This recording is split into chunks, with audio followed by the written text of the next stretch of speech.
నమస్తే, welcome to Janabheri news. ముందుగా headlines.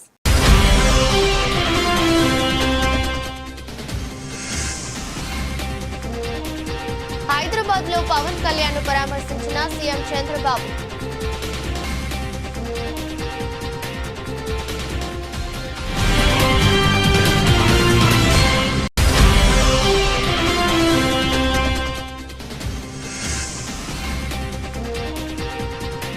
సత్యనారాయణపురంలోని Shri Kashi Visweswara స్వామి దేవస్థానం పాలక మండలి సభ్యుల ప్రమాణ స్వీకారోత్సవ కార్యక్రమం.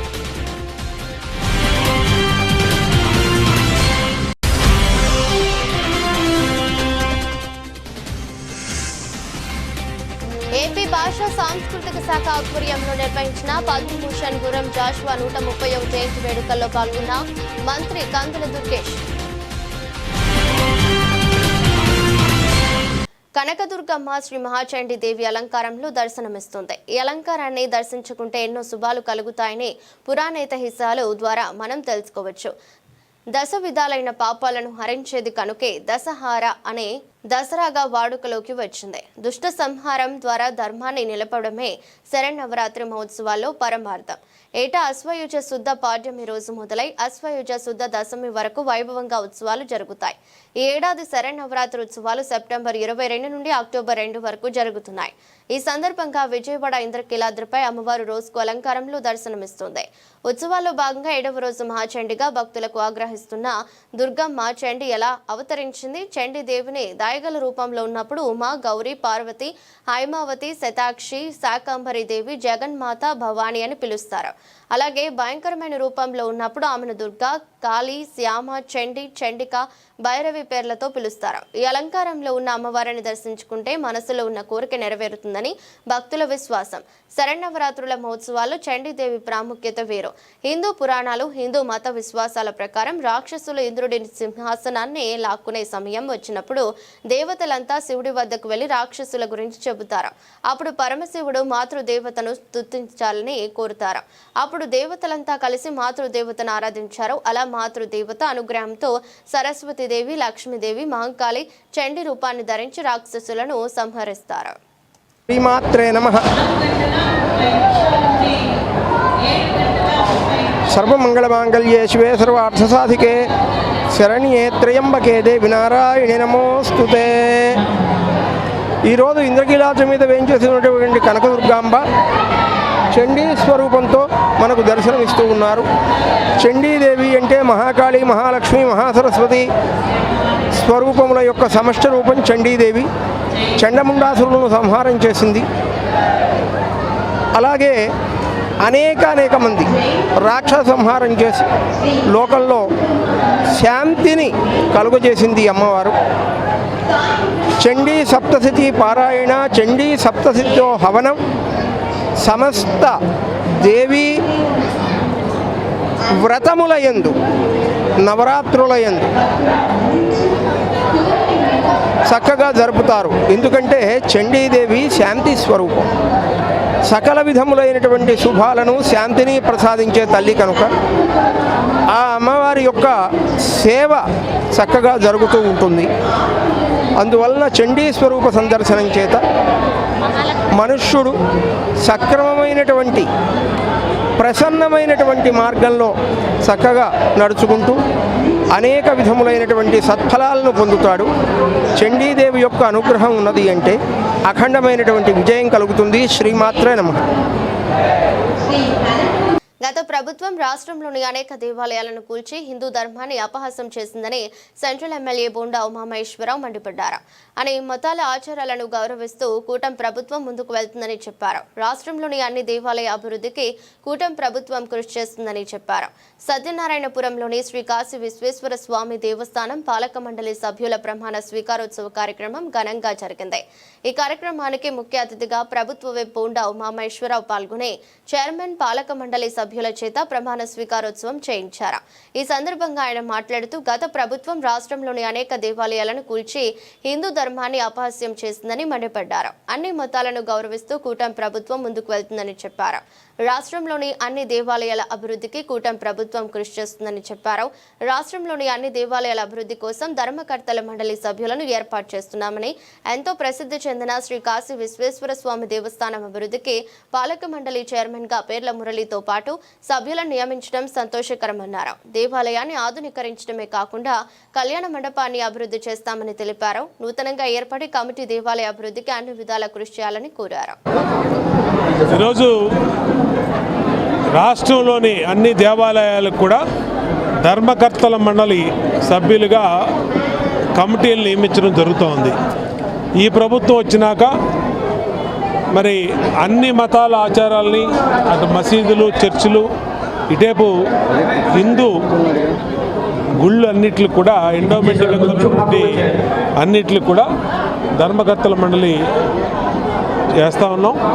అన్ని గుళ్ళు కూడా ఇప్పటికీ జరిగినాయి. విజయవాడలో మొన్ననే మాచవరం దుర్గగుడి ఆ గుళ్ళు కూడా కమిటీలు వేయటం జరిగింది. ఇవాళ సత్యనారాయణపురం సెంట్రల్ నియోజకవర్గంలో ఎంతో ప్రసిద్ధమైనటువంటి దేవస్థానం కాశీ అన్నపూర్ణ విశ్వేశ్వర దేవస్థానానికి మరి వాళ్ళ పేర్ల మురళిని చైర్మన్గా, అలాగే వేపాడ రమణ, అలాగే శేషమ్మ, అట్లాగే మిగిలినటువంటి సభ్యులుగా మరి పీవీఆర్ని కానీ అందరినీ కూడా నియమించడం జరిగింది. చాలా సంతోషం. ఈ ప్రభుత్వం, గత ప్రభుత్వం అనేక గుళ్ళని కూల్చి హిందూ ధర్మాన్ని మరి అపహాస్యం చేశారు. ఇవాళ ఈ ప్రభుత్వం అన్ని రకాలుగా హిందూ ధర్మాన్ని కాపాడుతూ ఇతర ధర్మాలను కూడా, ఇతర మతాలను కూడా గౌరవిస్తూ ముందుకెళ్తూ ఉంది. ఈ సత్యనారాయణపురం ఈ కాశీ విశ్వేశ్వర అన్నపూర్ణ దేవాలయంలో సీతారామ కళ్యాణ మండపం ఉంది. ఇక్కడ అందరికీ కూడా స్థానిక ప్రజలకు ఉచితంగా పెళ్లిళ్ళు చేసుకునే దానికి సదుపాయాలు పెట్టాం.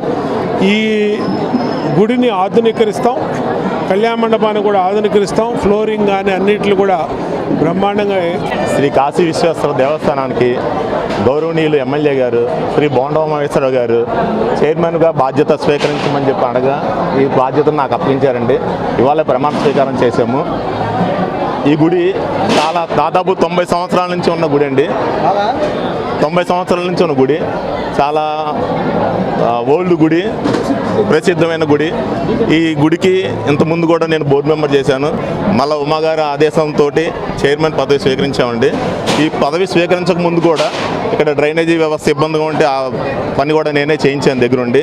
గత సంవత్సరం నుంచి కూడా బాధ్యతలు స్వీకరించకపోయినా అన్ని బాధ్యతలు నేనే చేస్తున్నాను ఉమ్మగారి ఆదేశాల ప్రకారం. ఇంకా ఈ గుడిని కూడా ఈ డ్రైనేజీ వ్యవస్థ కానీ, ఇంకా ఫ్లోరింగ్ కానీ, ఇలాంటి చాలా కార్యక్రమాలు ఉన్నాయి. అన్నీ కూడా ఉమ్మగారి ఆదేశాల ప్రకారము ఈ నగరంలో ఉన్న, ఈ ఏరియాలో ఉన్న పెద్దల సలహా ప్రకారం అన్నీ కూడా బాగు చేసి చేస్తామని చెప్పనేసి మనవి చేస్తాం. ఇంద్రకీలాద్రి దసరా నవరాత్రులలో 7వ రోజైన శ్రీ మహాచండీదేవి అలంకారంలో దర్శనమిస్తున్న అమ్మవారిని రాష్ట్ర ప్రభుత్వ ప్రధాన కార్యదర్శి శ్రీ కె విజయానంద్ దర్శించుకున్నారు. ప్రధాన కార్యదర్శికి అధికారులు ఆలయ మర్యాదలతో స్వాగతం పలికి అమ్మవారి దర్శన ఏర్పాట్లు చేశారు. దర్శనం అనంతరం ఆశీర్వచన మండపంలో వేద పండితులు ప్రభుత్వ ప్రధాన కార్యదర్శికి వేద ఆశీర్వచనం చేశారు. దేవాదాయ ధర్మాదాయ శాఖ commissioner K Ramachandra Mohan, EO Seena Nayak, CS విజయానంద్కు అమ్మవారి చిత్రపటం, తీర్థ ప్రసాదాలను అందజేశారు.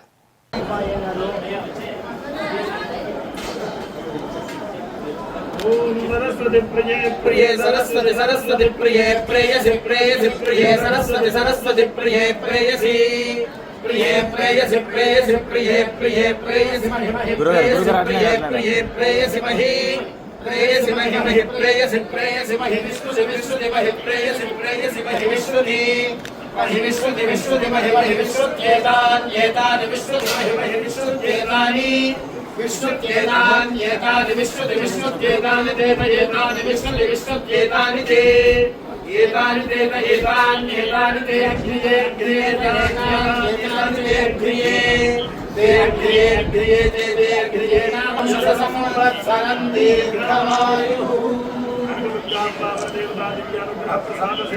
Sir okay sir.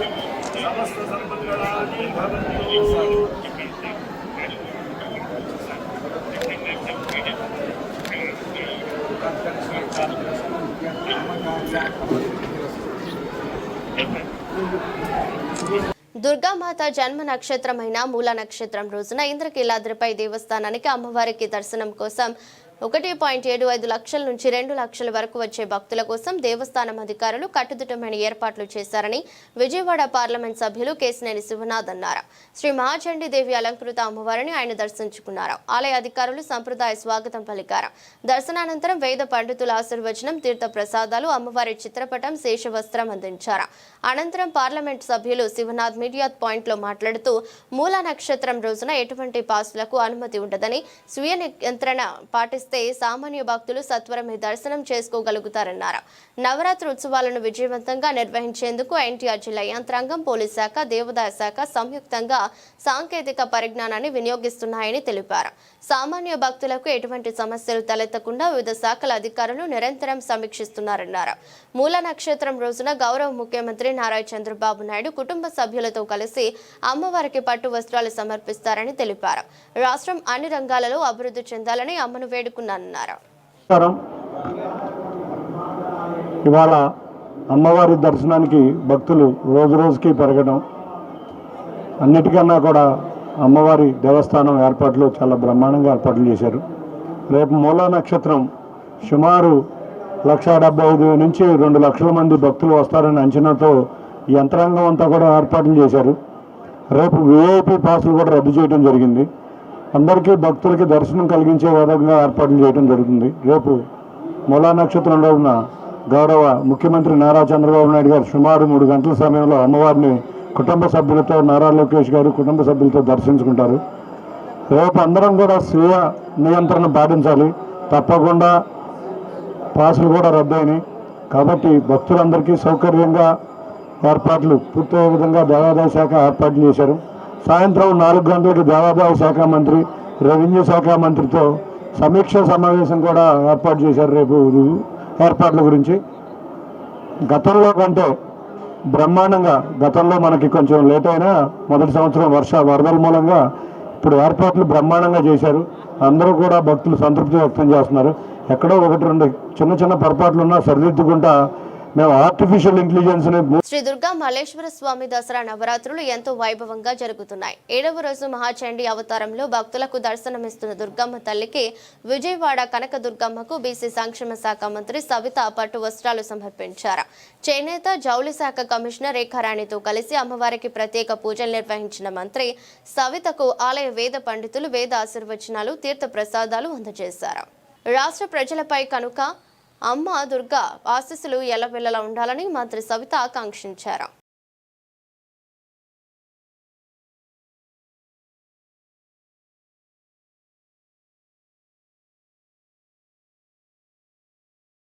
మూల నక్షత్ర సందర్భంగా సరస్వతీదేవి అలంకారంలో దర్శనమిచ్చే దుర్గమ్మను సుమారు 2 లక్షల మంది భక్తులు దర్శించుకునే అవకాశం ఉన్న దృష్ట్యా ప్రత్యేక ఏర్పాట్లు చేస్తున్నట్లు జిల్లా collector Lakshmisha, police commissioner V Rajasekhar Babu, దుర్గగుడి ఈవో సీనా నాయక్ తెలిపారు. రేపు సాయంత్రం 3:30 గంటలకు ముఖ్యమంత్రి చంద్రబాబు నాయుడు దుర్గమ్మకు పట్టు వస్త్రాలు సమర్పిస్తారని తెలిపారు. ఈ రోజు రాత్రి 9 గంటల వరకు దుర్గమ్మ మహాచండీ దేవిగా దర్శనమిస్తారని, అర్ధరాత్రి 12 గంటల నుంచి సరస్వతీదేవి అవతారంలో దర్శనమిస్తారని భక్తులు ఈ విషయాన్ని గమనించాలని సూచించారు. ఇంద్రకీలాద్రిపై ఏర్పాటు చేసిన మీడియా సమావేశంలో collector Lakshmisha, police commissioner Rajasekhar Babu, దుర్గగుడి ఈవో సీనా నాయక్ మాట్లాడారు. మూల నక్షత్రం సందర్భంగా భక్తులకు ఏ విధమైన ఇబ్బందులు కలగకుండా ఏర్పాట్లు చేస్తున్నామని, దుర్గమ్మ కాత్యాయని దేవి అవతారం దర్శనం నుంచి రోజుకు సుమారు 1,00,000కు పైబడి భక్తులు దర్శనానికి తరలి వస్తున్నారని తెలిపారు. భక్తులకు ఏ విధమైన ఇబ్బందులు కలగకుండా అన్ని రకాల చర్యలు చేపడుతున్నట్లు చెప్పారు. కృష్ణా నదికి ఎగువ ప్రాంతం నుంచి వరద నీటి ప్రవాహం అధికంగా వస్తున్న నేపథ్యంలో నదీ స్నానాలు నిషేధించడం జరిగిందని, జల్లు స్నానాలకు మాత్రమే అనుమతిస్తున్నట్లు చెప్పారు. మూల నక్షత్రం రోజున సుమారు 2 లక్షల మంది భక్తులు దుర్గమ్మ దర్శనానికి తరలివస్తారని, భక్తులు అధికంగా ఉన్న సమయంలో హోల్డింగ్ పాయింట్స్ ఏర్పాట్లు చేయాలని, ఎప్పటికప్పుడు ఒక క్రమ పద్ధతిలో భక్తులను దర్శనానికి పంపిస్తామని వివరించారు. శరన్నవరాత్రి ఉత్సవాలు ఇంద్రకీలాద్రి పైన ఎంతో ఘనంగా జరుగుతూ ఉన్నాయి. ఇప్పటి వరకు లక్షలాది దర్శనం చేసుకుంటూ అమ్మవారి ఆశీస్సులు తీసుకుంటూ వెళ్తున్నారు. ఒక కీలకమైన ఘట్టానికి మనం ఇప్పుడు చేరుకున్నాము. రేపు ఏదైతే మూల నక్షత్రం రేపు రాబోతా ఉందో దానికి తగ్గట్టుగా ప్రిపరేషన్ గురించి, అలాగే మీడియా మిత్రుల ద్వారా వచ్చే భక్తాదులకి, అలాగే విఐపీస్కి వెళ్ళాల్సిన ఇన్ఫర్మేషన్ గురించి ఈరోజు చెప్పడం జరుగుతుంది. దయచేసి మీడియా మిత్రులందరూ ఈ విషయంలో డీటెయిల్స్ని పబ్లిక్కి చేరవేయాలని కోరుకుంటూ, ఇప్పటి వరకు మనం చూసుకుంటే మన కాత్యాయని అమ్మవారి దర్శనం నుంచి ప్రతిరోజు 1,00,000 దాటి వస్తున్నారు. ఎంత భక్తులు వచ్చినా కూడా వాళ్ళకి కావాల్సినంత ఏర్పాట్లు, ముఖ్యంగా క్యూ లైన్స్, అలాగే బేసిక్ ఫెసిలిటీస్, ఇన్ఫర్మేషన్ అవన్నీ ఎప్పటికప్పుడు ఇస్తూ పోలీస్ యంత్రాంగం, అలాగే జిల్లా యంత్రాంగం, అలాగే ఎండోమెంట్ డిపార్ట్మెంటు, టెంపుల్ ఈవో గారితో పాటు కంటిన్యూస్గా పనిలో ఉంటూ ఎప్పటికప్పుడు ఫీడ్బ్యాక్ కూడా తీసుకుంటూ ఇంప్రూవ్ చేయడం జరిగింది. ఇప్పటివరకు చూసుకుంటే ఈ రోజుకి 83,000 మంది వచ్చి దర్శనం చేసుకుంటూ వెళ్ళారు. అలాగే ఈరోజు ఇంకా హోల్డింగ్ ఏరియాలు కూడా వాడాము. ఇంకా 80,000 మంది కూడా వచ్చే అవకాశం ఉంది. ఈరోజు 1,00,000 దాటే అవకాశం ఉంది, సండే కాబట్టి. అలాగే రేపు మూల నక్షత్రం కాబట్టి పోలీస్ సిబ్బంది నుంచి, పోలీస్ సైడ్ నుంచి, అలాగే ఎండోమెంట్ సైడ్ నుంచి ఏమేమి ఏర్పాట్లు చేశామనేది గౌరవ సిపి గారు అలాగే ఈవో గారు చెప్తారు. ముఖ్యంగా దర్శనాల వరకు ఈరోజు నైట్ ముఖ్యంగా ఈ పాయింట్ చాలా ఇంపార్టెంట్. దయచేసి నమస్కారం. ముఖ్యంగా ఎన్నడూ లేని విధంగా ఈ ఉత్సవాలకి భక్తులు విచ్చేస్తున్నారు. ఎందుకంటే లాస్ట్ టైం చూసాము, ఏ రోజు కూడా మూలా నక్షత్రం రోజు, అదేవిధంగా దసరా రోజులు తప్పనిచ్చి మిగతా రోజుల్లో 70,000 నుంచి 80,000 మంది వరకే లాస్ట్ శరన్నవరాత్రి ఉత్సవాలు చూసాం. అయితే ఈసారి అనూహ్యంగా భక్తుల రద్దీ పెరిగింది. సో దీనికి పలు కారణాలు ఉన్నాయి, మీకు అందరూ తెలుసు. ఒకవైపున విజయవాడ ఉత్సవం అనుకోవచ్చు, లేదంటే స్త్రీశక్తి వల్ల మహిళలు తండోపతండాలుగా రావడం కావచ్చు. మొన్న కాత్యాయని అమ్మవారి ఉత్సవం రోజున దాదాపు 1.48 lakhs భక్తులు రావడం జరిగింది. ఆ వెరీ నెక్స్ట్ డే 1.3 lakhs రావడం జరిగింది. నిన్న 1.2 lakhs రావడం జరిగింది. ఈరోజు ఇప్పటికే 83,000 మంది రావడం జరిగింది. వాస్తవానికి మూలా నక్షత్రం ముందు రోజున పెద్ద రద్దీ. జై కనకదుర్గా నమః. మనకు ఇప్పటి వరకు గౌరవ జిల్లా కలెక్టర్ గారు, అదేవిధంగా మన గౌరవ సిపి గారు, మా ఎండోమెంట్ కమిషనర్ గారు, గౌరవ ఎండోమెంట్ మంత్రివర్యులు, మా పై అధికారులందరి యొక్క సహకారంతో నవరాత్రి ఉత్సవాలు దిగ్విజయంగా ఆనందోత్సాహాలతో భక్తి శ్రద్ధలతో ఈ రోజు వరకు నడుపుతున్నాము. ఇక మీదట కూడా ఇలాగే ఇంతే ఉత్సాహంతో అందరం కూడా పాల్గొని ఈ యొక్క శరన్నవరాత్రి వేడుకలో కంప్లీషన్ అయ్యేదాకా ఇదే పట్టుదల ఉంటుందని చెప్పేసి మీ అందరికీ తెలియజేయడం జరుగుతుంది. రేపు కొన్ని మూల నక్షత్రం శ్రీ సరస్వతి అలంకారం వల్ల దాదాపు 2 లక్షల పైచలకు భక్తులు వస్తున్నారని చెప్పేసి అంచనాను వేసుకుంటే రేపు కొన్ని రెస్ట్రిక్షన్స్ తీసుకుంటున్నాము. ముఖ్యంగా పూజలకు వచ్చే భక్తులు కుంకుమార్చన కావచ్చు, చండీ హోమం కావచ్చు, ఖడ్గమాల సేవ కావచ్చు, శ్రీచక్ర నవార్చన దగ్గర 275 మంది వస్తారు. వారికి డిఫరెంట్ సమయములలో ఆ యొక్క పూజలు జరుగుతాయి. కాబట్టి ఏవైతే మేము 2 ప్లేసెస్ చెప్పామో, భవానీ ఘాట్ మరియు గాంధీ హై స్కూల్ దగ్గర కళాన్ని ఆయుధంగా వాడుకుని సమాజంలోని రుగ్మతలను రూపుమాపిన వ్యక్తి మహాకవి గుర్రం జాషువా అని మంత్రి కందుల దుర్గేష్ అన్నారు. మహానుభావుడు గుర్రం జాషువాను స్మరించుకోవడం అదృష్టంగా భావిస్తున్నామన్నారు. ఆయన ఆశయాలను ముందుకు తీసుకెళ్లేందుకు కృషి చేస్తామని హామీ ఇచ్చారు.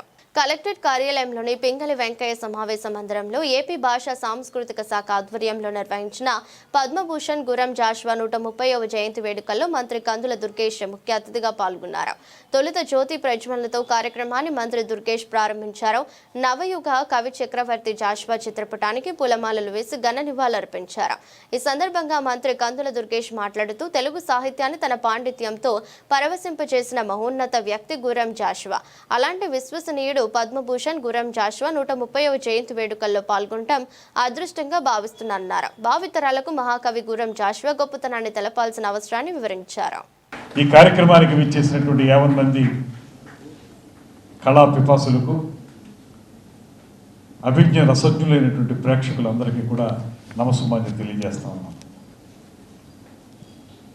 నిజానికి ఈ కార్యక్రమంలో ఇంతసేపు పాలుపంచుకున్న తర్వాత స్పష్టంగా ఒక పక్కన రమణ గారు కానీ, మరో పక్కన గురవమ్మ గారు కానీ, అదేవిధంగా గుమ్మడి గోపాలకృష్ణ గారు, అదేవిధంగా మిత్రులు పాలపర్తి శ్రీధర్ గారు, వీరందరూ గానం చేసినటువంటి గుర్రం జాషువా గారి యొక్క జీవన కథనాన్ని విన్న తర్వాత ఆయన గురించి మనందరం భావితరాల వారికి ఏ రకంగా తెలియజెప్పాలనేటువంటి ఆలోచన కలిగేటువంటి అద్భుతమైనటువంటి కార్యక్రమాన్ని చూసాం. నిజానికి గుర్రం జాషువా గారి యొక్క గొప్పతనాన్ని అనేక సందర్భాల్లో మనందరం కూడా గమనించినప్పటికీ కూడా ప్రత్యేకించి మాట్లాడుకోవాల్సినటువంటి అంశం రెండు.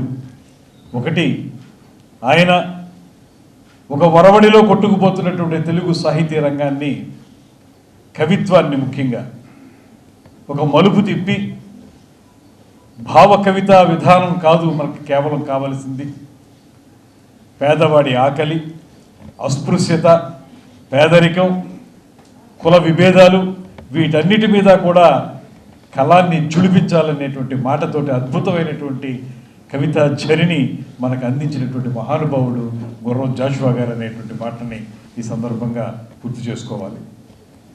ఆయన ఉన్నప్పుడు, ఆయన చిన్నతనం కానీ, ఆయన విద్యాభ్యాసం జరిగినప్పుడు కానీ ఆయన ఎదుర్కొన్నటువంటి సమస్యలు, ముఖ్యంగా వర్గ విచక్షణ వల్ల, కుల విచక్షణ వల్ల ఆయన పడినటువంటి బాధలు. ఇందాక గాయకుల్లో ఒకరు పాడుతూ చెప్పినటువంటి మాట, ఆయన యొక్క కవిత్వాన్ని చూసి అద్భుతంగా ఉంది, బళి బళి అన్నటువంటి వాళ్ళే ఆయన కులం ఏంటో తెలుసుకున్న తర్వాత చివుక్కున లేచి వెళ్ళిపోయినటువంటి సంఘటన ఏదైతే ఉందో, దాన్ని వారు వర్ణించినటువంటి విధానం ఏదైతే ఉందో, అది మన మనస్సుల్ని పూర్తిగా కదిలిస్తుందనేటువంటి మాటని సందర్భంగా మనం చేస్తున్నాం. అందుకే ఆయన కళాన్ని ఆయుధంగా వాడుకుని సమాజంలో ఉన్నటువంటి రుగ్మతలు, ముఖ్యంగా కుల విభేదాలు, కులం ప్రామాణికంగా ఒక మనిషి యొక్క వ్యక్తిత్వాన్ని గుర్తించేటువంటి విధానాన్ని నిరసిస్తూ, దీనికంటే గుణం ప్రధానం, మన కవిత్వం ప్రధానం అనేటువంటి మాటని వారు చెప్పినటువంటి పద్ధతి, ఇవన్నీ కూడా భావితరాల వారికి చాలా అవసరం. ముఖ్యమైనటువంటి మాట చెప్పాలి, ఒక రాజు మరణిస్తే తార రాలిపోతుంది, ఒక సుకవి మరణిస్తే తార గగనానికి ఎక్కుతుంది. రాజులు రాతి విగ్రహాలతో జీవిస్తారు తప్పితే సుకవి మాత్రం ప్రజల నాలుకల మీద జీవిస్తూ ఉంటాడనేటువంటి ఈ పదం ఏదైతే ఉందో, సుకవి ప్రజల నాలుకల మీద జీవిస్తారు అనేటువంటి మాట, ఆయన జీవితమే మనకి ప్రత్యక్ష ఉదాహరణ అనేటువంటి మాటని మీ అందరికీ మనం చేస్తున్నాను. ముఖ్యంగా ఇవాళ కూడా మనం గుర్రం జాషువా గారి యొక్క పేరు గుర్తుపెట్టుకుంటున్నామంటే, ఒకటి ఆయన కవిత్వం ద్వారా చేసినటువంటి పోరాటం, రెండోది ఆయన ఈ జాతికి అందించినటువంటి అద్భుతమైనటువంటి పద్యాలు కానీ, నాటక రంగంలో ఆయన చూపించినటువంటి చొరవ కానీ, ఇవన్నీ కూడా కలకాలం నాటకం అనేది, తెలుగు నాటకం అనేది బతికున్నంత కాలం గుర్రం జాషువా గారి యొక్క పేరు అలా నిలబడే ఉంటుంది, చిరస్థాయిగా ఉంటుంది అనేటువంటి మాటని ఈ సందర్భంగా గుర్తు చేస్తూ, అందుకే ఆయనకి గండపెండేరం తొడిగినప్పుడు తిరుపతి వెంకటకవుల్లో ఒకరైనటువంటి చల్లపల్లి వెంకట శాస్త్రి గారు ఆయన పాదాలను ముట్టుకుని ఇది నా జన్మకు లభించిన అదృష్టం అనేటువంటి మాట చెప్పారంటే అది ఎంత గొప్ప విషయం మనం అర్థం చేసుకోవాలి. అటువంటి అద్భుతమైనటువంటి కవి, ఆయనకేం పరిస్థితులు అనుకూలించలేదు. చాలామంది కవులకి పరిస్థితులు అనుకూలిస్తాయి, వారిని చేరదీసేటువంటి ఒక కుల విధానం ఉంటుంది. ఇవన్నీ ఉండటం ద్వారా వాళ్ళు సౌకర్యవంతమైన జీవితం గడపడం ద్వారా అద్భుతమైనటువంటి కవిత్వాన్ని అందించారేమో, కానీ పూర్తి స్థాయి ప్రతికూల పరిస్థితుల్లో, ఎక్కడ ఏ రకమైనటువంటి ఆదరణకి నోచుకోనటువంటి పరిస్థితుల్లో, మంచి పదం చెబితే పదాన్ని మెచ్చుకుని కులాన్ని వ్యతిరేకించేటువంటి సమాజం ఆ రోజు ఉన్నప్పుడు ఆయన అక్కడి నుంచి ఎదిగి ఇవాళ కూడా మనకి ప్రాతస్మరణీయులుగా ఉండటం అనేటువంటిది చాలా గొప్ప విషయం అనేటువంటి మాటని ఈ సందర్భంగా మనం చేస్తున్నాం. గబ్బిలం చెప్పారు ఇందాక మిత్రులు అందరూ కూడా, అస్పృశ్యత అనేది మనుషులకు ఉంది కానీ గబ్బిలానికి అస్పృశ్యత ఉంది కనుక గబ్బిలం గుళ్ళోకి వెళ్ళగలుగుతుంది, గుళ్ళోకి వెళ్ళి దేవుడికి నివేదిస్తుంది. ఒక అస్పృశ్యతకు గురైనటువంటి వ్యక్తి తాలూకు మనోవేదనని తెలియజేసేటువంటి గబ్బిలం అనేటువంటి అద్భుతమైనది. ఫిరదౌసి, ఇవన్నీ విశ్వనాథుడు, ఇవన్నీ చూసుకుంటే గుర్రం జాషువా గారి యొక్క సామాజిక చైతన్యానికి సంబంధించినటువంటి కవిత్వం. ఇవాళ మనందరం కూడా సమాన హక్కులు, మానవ హక్కులు అనుభవిస్తున్నటువంటి ఈ తరుణంలో మానవ హక్కుల గురించి కానీ దళిత హక్కుల గురించి మాట్లాడడం దాన్ని పెద్దగా మనం తీసుకోక్కర్లేదు. కానీ ఆ రోజున ఏ రకమైనటువంటి అవకాశాలు లేని రోజున ఆయన మాట్లాడినటువంటి ప్రతి మాట ఒక పదునైన ఆయుధం అనేటువంటి మాటని ఈ సందర్భంగా మనం చేస్తూ, ఇంకొక అదృష్టం నాకు లభించింది ఏంటంటే శ్రీ గుర్రం జాషువా గారి పాద ధూళితోటి ఆయన నడయాడినటువంటి శాసన మండలి ఏదైతే ఉందో నా రాజకీయపరమైనటువంటి పదవి శాసన మండలి ద్వారానే ప్రారంభమైందనేటువంటి మాటను కూడా నేను తెలియజేసుకుంటూ వారికి ప్రత్యేకమైనటువంటి నమస్సులు అందజేస్తూ అదేవిధంగా ముఖ్యమైనటువంటి విషయం ఇవాళ మనం గుర్రం జాషువా గారి జయంతిని వర్ధంతిని జరుపుకోవడం మాత్రమే కాకుండా ఆయన భావజాలాన్ని ముందుకు తీసుకెళ్లాల్సినటువంటి బాధ్యత మన మీద ఉంది. ముఖ్యంగా రాజకీయ నాయకులుగా నేను భావించేటువంటి అంశం ఏంటంటే ఆ రకమైనటువంటి సమానత్వం కోసం, ఆ రకమైనటువంటి వ్యక్తి తాలూకు ప్రతిభను గుర్తించేటువంటి ప్రధానమైనటువంటి అంశాన్ని మనం తీసుకోవాలి తప్పితే కులం కాదనేటువంటి మాటని మేము అవలంబించగలిగితే, రాజకీయాల్లో మార్పు తీసుకురాగలిగితేనే మేము రాజకీయాల్లో ఉండడానికి అర్హులం అనేటువంటి మాటను కూడా ఈ సందర్భంగా నేను మనవి చేస్తున్నాను. అటువంటి కార్యక్రమాన్ని చేపట్టాల్సిన బాధ్యత సమాజం మొత్తం మీద ఉంటుంది. అందరం కలిసి ఆ కార్యక్రమాలను చేపట్టాలి. గుర్రం జాషువా గారు ముఖ్యమంత్రి చంద్రబాబు నాయుడు హైదరాబాద్లోని ఉప ముఖ్యమంత్రి పవన్ కళ్యాణ్ ను కలిశారు. ఇటీవల పవన్ కళ్యాణ్ అనారోగ్యానికి గురైన విషయం సిద్ధమే. ఈ నేపథ్యంలో సీఎం చంద్రబాబు పవన్ కళ్యాణ్ కలిసి ఆరోగ్య వివరాలను అడిగి తెలుసుకున్నారు. త్వరగా కోలుకోవాలని ఆకాంక్షించారు.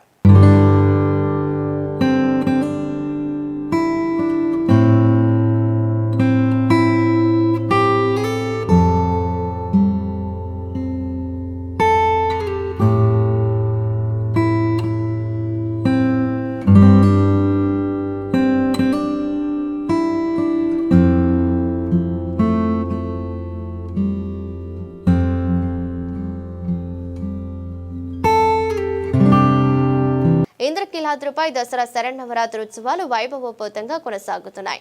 ఉత్సవాల్లో భాగంగా శ్రీ మహాచండీదేవి అవతారంలో భక్తులకు దర్శనమిస్తున్న దుర్గమ్మను ఎమ్మెల్యే నక్క ఆనందబాబు దర్శించుకున్నారు. దుర్గమ్మ దర్శనం అనంతరం వేద పండితులు ఆశీర్వచనాలు అందించడంతో పాటు దుర్గమ్మ చిత్రపటాన్ని లడ్డు ప్రసాదాన్ని అందజేశారు.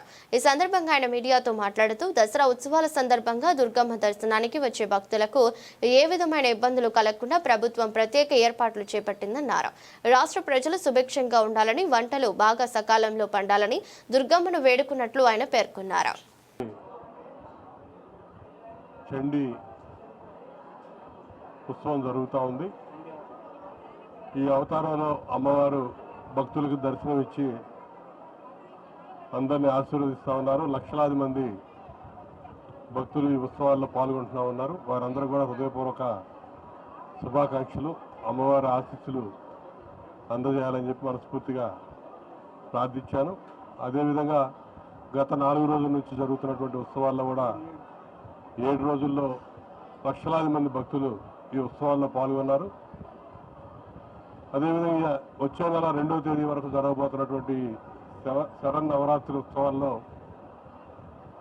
రాష్ట్రంలో ఉన్నటువంటి భక్తులందరూ విశేషంగా పాల్గొని అమ్మవారి ఆశీస్సులు పొందాలని, అమ్మవారి కటాక్ష వీక్షణాలు రాష్ట్ర ప్రజల మీద, రాష్ట్ర అభివృద్ధి, ఈ రాష్ట్రంలో జరుగుతున్నటువంటి సంక్షేమ కార్యక్రమాల మీద మెండుగా అమ్మవారి ఆశీస్సులు కురిపించాలని చెప్పి మనస్ఫూర్తిగా ప్రార్థిస్తూ విచ్చేస్తున్నటువంటి భక్తులందరికీ హృదయపూర్వక అభినందనలు, శుభాకాంక్షలు తెలియజేస్తూ ఈ ఉత్సవ ఏర్పాట్లు ఘనంగా నిర్వహిస్తున్నటువంటి అధికారులు, వాలంటీర్లు అందరికి కూడా హృదయపూర్వక అభినందనలు తెలియజేస్తా ఉన్నారు. వార్తలు ముగించే ముందు మరోసారి హెడ్లైన్స్.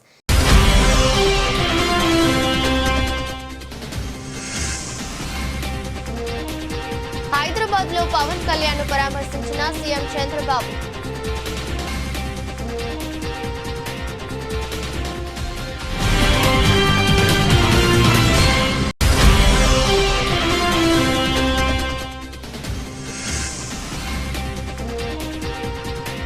సత్యనారాయణపురంలోని శ్రీ కాశీ విశ్వేశ్వర స్వామి దేవస్థానం పాలక మండలి సభ్యుల ప్రమాణ స్వీకారోత్సవ కార్యక్రమం.